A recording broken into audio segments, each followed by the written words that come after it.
Hello, my name is Masa Nakama, and I grew up in Riverside.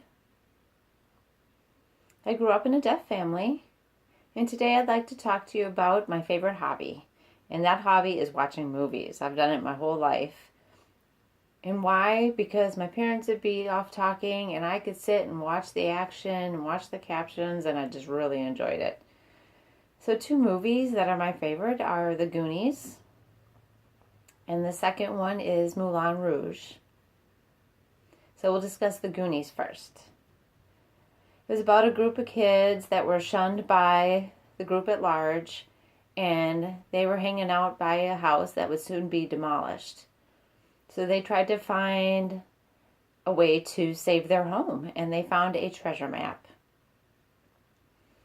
So they took that map out, perused it, and decided that maybe we could find gold or diamonds or whatever the treasure may be. So they found a way through that house, down a long trail and path, to find their treasure. And there was 3 bad guys chasing them. And I really enjoyed that action, the full chase and so forth. Then they arrived at a cave, and in that cave there was a pirate ship. And that is where they found their treasure, their riches and gold. And they had to fight for it because of the bad guys chasing them. And they finally won, and they got back and were safe.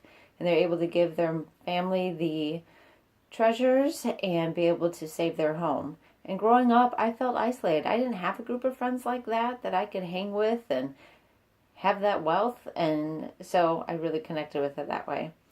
Secondly, Moulin Rouge, which means red circle. And that takes place in Paris, France in the early 1900s, I believe. And the woman in the movie is a prostitute. She dances the cha-cha and so forth. And she thought that this man was the owner of this establishment. And so she flirted with him and fell for him. Ended up, he was the writer of the play, not the owner. So she directed her attentions, even though she already was in love with him, directed her attentions to the Duke, who was the owner. And she kind of fell for him too. So there was a love triangle going on. But that movie, the music, the drama, I really enjoyed it. I was fascinated by it.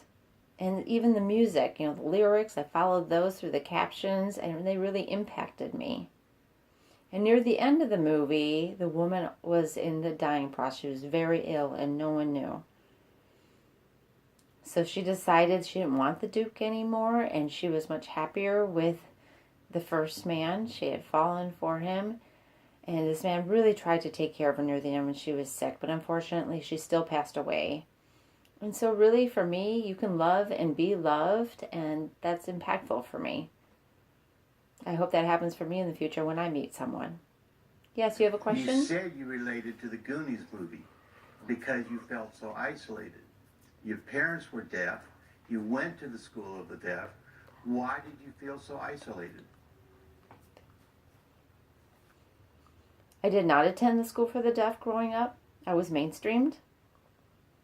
And my parents were deaf, yes, but my mom chose an oral program for me to be mainstreamed in to benefit me so that I could sign and speak.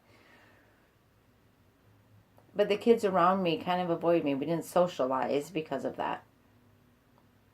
So there's where I felt the isolation. So you grew up in Riverside where the school for the deaf is, but you didn't go to the school for the deaf?